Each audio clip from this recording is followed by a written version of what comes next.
ഞാൻ ബാബു പെരളശ്ശേരി.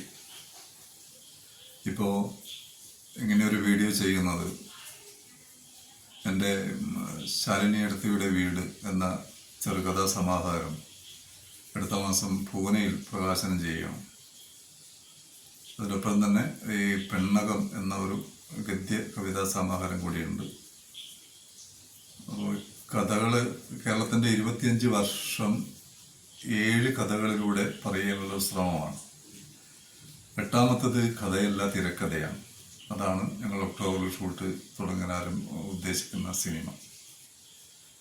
അപ്പോൾ 7 കഥകളിലും ഈ 8ാമത്തെ തിരക്കഥകളിലും എന്നെ എത്തിച്ച സാഹചര്യം ഈ വീഡിയോയിലൂടെ ഒന്ന് അറിയിക്കാം എന്നാണ് ഉദ്ദേശിക്കുന്നത്. 2010 ജൂൺ 3 കണ്ണൂർ ജില്ലയിൽ ഒരു 10ാം ക്ലാസ് വിദ്യാർത്ഥി ആത്മഹത്യ ചെയ്തിരുന്നു. ജൂൺ 1 സ്കൂൾ തുറന്നു. 1 മുതൽ മഴയാണ്, 2 മഴ, 3 കുട്ടി 3 സ്കൂൾ വന്നു. 4-ാം തീയതി 3-ാം തീയതി വൈകുന്നേരം രാത്രിയാണ് കുട്ടി ആത്മഹത്യ ചെയ്യുന്നത്. ഈ 3 ദിവസവും കുട്ടി സ്കൂളിൽ വന്നത് ചാമ്പ്യനില ചൂടിക്കൊണ്ടാണ്, പഴയ കീറിയ ഒരു യൂണിഫോം ഇട്ടുകൊണ്ടാണ്, കയ്യിലൊരു പുസ്തകം പോലും ഇല്ലാതെ കയ്യും വീശിക്കൊണ്ട് സ്കൂളിൽ 3 ദിവസം വന്നു പോകുമ്പോൾ ആ സ്കൂളിലെ ഒരു അധ്യാപകൻ പോലും നീ എന്താണ് ഇങ്ങനെ വരുന്നതെന്നോ ഒന്നും ചോദിച്ചിട്ടില്ല. അപ്പോൾ ആ ഒരു മനപ്രയാസത്തിലും ഇല്ലായ്മയുടെ ഒരു ശാപം ആ കുട്ടിയെ വല്ലാതെ നൊമ്പരപ്പെടുത്തി കാണും. ഇന്ന് വൈകുന്നേരം വീടിനടുത്തുള്ള കശുമാവൻ തോട്ടത്തിൽ ആ കുട്ടി ആത്മഹത്യ ചെയ്തു. പിറ്റേന്ന് മാതൃഭൂമിയിൽ ഒരു ബോക്സ് ന്യൂസായി അത് വന്നു. അങ്ങനെയാണ് ഞാനിതിൻ്റെ വാർത്ത കാണുന്നത്. അപ്പം അത് വായിച്ചപ്പോൾ എനിക്ക് വല്ലാത്തൊരു പ്രയാസം തോന്നി. കാരണം നമ്മളെ കണ്ണൂർ ജില്ല പോലത്തെ ഒരു സ്ഥലത്ത് ഇത്രയും സമ്പന്നതയിൽ ജീവിച്ചു പോകുന്ന, കള്ളപ്പണത്തിനൊന്നൊരു മുടക്കവുമില്ലാത്ത ഒരു നാട്ടിൽ ഒരു 10ാം ക്ലാസ് വിദ്യാർത്ഥി ഉടുതുണിക്ക് മറുതുണിയില്ലാത്ത ഒരു അവസ്ഥയിൽ, അല്ലെങ്കിൽ ഒരു പുതിയൊരു പുസ്തകം വാങ്ങാൻ ഇല്ലാത്തൊരു കുട വാങ്ങാൻ കഴിവില്ലാത്ത അവസ്ഥയിൽ ആത്മഹത്യ ചെയ്യാം. അത് കുട്ടി 3 ദിവസം വന്നു പോകുമ്പോൾ എന്തുകൊണ്ടാണ് നീ ഇങ്ങനെ ഈ ചേമ്പിൻ്റെ ഇലയും ചൂടി വരുന്നത് എന്ന് ചോദിക്കുന്ന സ്കൂളിൽ ഒരു അധ്യാപകൻ പോലും ഇല്ലാതിരിക്കുന്ന ഒരു കേരളം, അല്ലെങ്കിൽ ഒരു ജില്ല. അപ്പോൾ ഇതൊക്കെയാണ് എന്നെ ചിന്തിപ്പിച്ചത്. കാരണം അത് അധ്യാപകൻ ചോദിക്കാതിരിക്കുന്നതിനെ കുറിച്ച് നമ്മൾ ചിന്തിച്ചിട്ട് കാര്യമില്ല. കാരണം പണ്ടൊക്കെ ഗുരുക്കന്മാരായിരുന്നു, പിന്നെ അധ്യാപകരായിരുന്നു, പിന്നെ ഇപ്പോൾ അത് മാഷാണ്. ഇപ്പോൾ പലതിലും മാഷുണ്ടല്ലോ. അപ്പോൾ അതുകൊണ്ട് നമ്മൾ ആ വഴിക്ക് ചിന്തിക്കാതിരിക്കുന്നതാണ് നല്ലത്. അതൊരു ജോലിയാണല്ലോ. അധ്യാപനം എന്ന് പറയുന്നൊരു ജോലി ആയതുകൊണ്ട് അത് ആ ഒരു ജോലിയുടെ ഭാഗമായി കണക്കാക്കിയാൽ മതി. നമ്മളാരെയും കുറ്റപ്പെടുത്തേണ്ടതൊന്നുമില്ല. പക്ഷെ എന്നാൽ അത് നമ്മളൊരു കുട്ടിയുടെ ആ കടന്നുപോക്ക് എന്നെ വല്ലാതെ വേദനിപ്പിച്ചു. അന്നു മുതൽ ഞാനിങ്ങനെ കേരളത്തിൽ ഈ ആത്മഹത്യയെക്കുറിച്ചൊരു പഠനം ആരംഭിച്ചു. മലയാളികളിൽ പെരുകി വരുന്ന ആത്മഹത്യാ പ്രവണത എന്ന വിഷയത്തെക്കുറിച്ചായിരുന്ന പഠനം 2010 മുതൽ 2017 വരെ 7 വർഷം. ഒരുപാട് ലോകത്തിൻ്റെ ഏതെങ്കിലും ഒരു ഭാഗത്ത് ഒരു മലയാളി ആത്മഹത്യ ചെയ്തിട്ടുണ്ടെങ്കിൽ അയാളെ സംബന്ധിക്കുന്ന പൂർണ്ണ വിവരം ഫോട്ടോ സഹിതം ഞാൻ സമാഹരിച്ചിട്ടുണ്ട്. അപ്പോൾ ഇക്കാര്യം പറഞ്ഞ ബിജു പർവത്ത്, മാതൃഭൂമിയിലെ കണ്ണൂർ ബ്യൂറോയിലുണ്ടായ ബിജു പർവത്ത് അന്ന് എന്നോട് ഇക്കാര്യം സംസാരിക്കുകയും അങ്ങനെ എൻ്റെ ഈ ആൽബം ഞാൻ ഈ ബിജുവിന് എത്തിച്ചു കൊടുക്കുകയും ചെയ്തു, മാതൃഭൂമിയിൽ എത്തിച്ചു കൊടുക്കുകയും ചെയ്തു. അങ്ങനെ ബിജു അത് ഏകദേശം ഒരു മാസത്തോളം അതിനെക്കുറിച്ച് പഠിച്ച്, അങ്ങനെയാണ് നമ്മൾ ഈ മാതൃഭൂമി ഈ ഒരു ഫുൾ പേജ് പഠന റിപ്പോർട്ട്, ഒരു ഫുൾ പേജ് വാർത്താപാദനത്തോടുകൂടി പ്രസിദ്ധീകരിച്ചത്.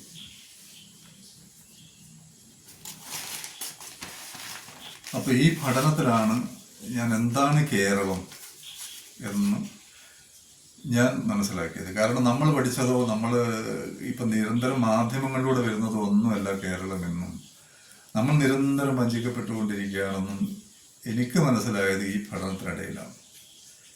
ഭരിക്കുന്ന പാർട്ടിയായാലും പ്രതിപക്ഷമായാലും ഇതൊന്നും നമ്മൾ ജനങ്ങൾക്ക് വേണ്ടിയല്ല എന്ന് തന്നെയാണ് എനിക്ക് ഈ പഠനത്തിൽ മനസ്സിലായത്. അപ്പം അക്കാര്യം ഞാൻ ശരിക്കും 7 കഥകളിലൂടെ പറയാൻ ശ്രമിച്ചിട്ടുണ്ട്.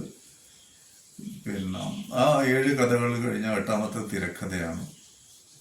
അത് കേരളത്തിൻ്റെ 25 വർഷം എന്തായിരുന്നു, കേരളം വളർന്നോ തളർന്നോ എന്നത് സിനിമയിലൂടെ നമുക്ക് ഒന്ന് ചർച്ച ചെയ്യാം. അപ്പോൾ ഈ കഥയുമായി ബന്ധപ്പെട്ട കാര്യം, പിന്നെ ഈ പഠനത്തിൽ എന്നെ അത്ഭുതപ്പെടുത്തിയൊരു കാര്യം, അത് സമൂഹം അറിഞ്ഞിരിക്കേണ്ടതാണ്. കേരളത്തിൽ ദിവസം ശരാശരി, അതായത് കോവിഡിന് മുമ്പ് ദിവസം ശരാശരി 38 മലയാളികൾ ആത്മഹത്യ ചെയ്തിരുന്നു. മറ്റു മറുനാട്ടിൽ നിന്ന് വന്ന അവരൊക്കെ ബംഗാളികൾ ഉൾപ്പെടെയുള്ളവർ ചില ആത്മഹത്യകളും വേറെ നടക്കുന്നുണ്ടെങ്കിലും കേരളത്തിൽ നടന്നുകൊണ്ടിരുന്ന ആത്മഹത്യകൾ, മലയാളികളുടെ ആത്മഹത്യകൾ ദിവസം ശരാശരി 38ആയിരുന്നു അന്ന് കോവിഡിന് മുമ്പ്. അതിൽ 35 ഹിന്ദുവും 3 മറ്റ് വിഭാഗങ്ങളാണ്.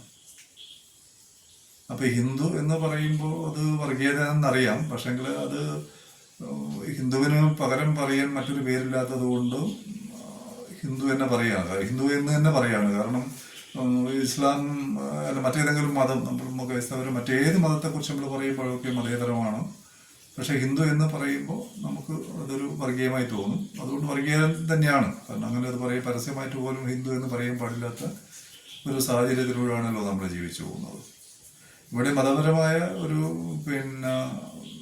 താരതമ്യം അല്ല ഉദ്ദേശിക്കുന്നത്, എണ്ണമാണ്. കാരണം നമ്മളിപ്പോൾ ഒരു പഠനം നടത്തുമ്പോൾ അതിൻ്റെ എണ്ണം പറയുമ്പോൾ അത് ഏത് വിഭാഗം എന്ന് പറയണം. അതിപ്പോൾ ഒരു ക്രൈസ്തവരാണെങ്കിൽ ക്രൈസ്തവ മതത്തെക്കുറിച്ച് പറയണം, ഇസ്ലാം മതത്തിലാണ് കൂടുതലെങ്കിൽ അത് കൂടുതൽ പറയും, ഏത് മതത്തിലാണെന്നുള്ളത് നമ്മൾ പറയണം. അതിൻ്റെ ഭാഗമായിട്ടാണ് ഈ ഹിന്ദു മതത്തിലാണ് 35 ആത്മഹത്യ ദിവസം നടക്കുന്നത്. അതിനുശേഷം ഈ കോവിഡിന് ശേഷം ഞാനൊരു നിരീക്ഷണം നടത്തി ഈ ആത്മഹത്യയെക്കുറിച്ച്. കോവിഡിന് ശേഷം ആത്മഹത്യാ നിരക്ക് കേരളത്തിൽ കുറഞ്ഞോ കൂടിയോ എന്നായിരുന്നു എനിക്കറിയേണ്ടത്.